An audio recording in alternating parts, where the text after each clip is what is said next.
Market में जोरदार तेजी पर निवेशकों का पोर्टफोलियो जस का तस। आखिर ऐसा क्यों हो रहा है? तो चलिए इसी गुत्थी को सुलझाते हैं। आखिर बाजार में चल क्या रहा है? 1 अप्रैल 2026 को बाजार में जबरदस्त उछाल आया, लेकिन ये तेजी असली थी या कुछ और? जरा ये आंकड़ा देखिए। 28 मार्च 2024 को सेंसेक्स यहां पर था और ठीक 2 साल बाद 1 अप्रैल 2026 को सेंसेक्स बस यहां तक पहुंचा। यानी 2 साल के लंबे इंतजार के बाद हाथ आया सिर्फ 0.4% का मुनाफा, मतलब लगभग कुछ भी नहीं। ये ग्राफ देखिए, पिछले 1 साल का सफर किसी रोलर कोस्टर राइड से कम नहीं रहा है। असल में निफ्टी जनवरी 2026 के अपने हाई से 14.6% नीचे आ चुका है। ये एक बड़ी गिरावट है। तो सवाल यह है कि इतनी उठापटक हो क्यों रही है? वजह है ग्लोबल फैक्टर्स का एक परफेक्ट स्टॉर्म।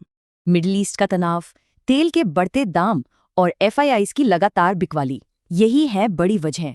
सिर्फ इस साल एफआईआईज ने बाजार से $19 बिलियन निकाल लिए हैं। घरेलू निवेशकों ने बाजार को संभालने की पूरी कोशिश की, लेकिन विदेशी फंड्स का दबाव कहीं ज्यादा था। लेकिन इस ग्लोबल उथल-पुथल के बीच भारत की घरेलू इकोनॉमी काफी मजबूत खड़ी है।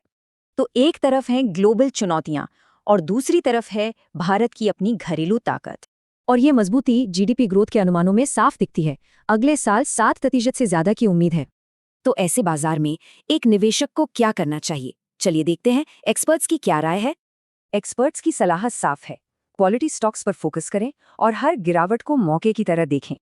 ये कुछ उदाहरण हैं उन कंपनियों के जो भारत की घरेलू ग्रोथ स्टोरी से फायदा उठा सकती हैं। मतलब साफ है, लॉन्ग टर्म में भारत की ग्रोथ स्टोरी दमदार बनी हुई है, एक सेफ बेट।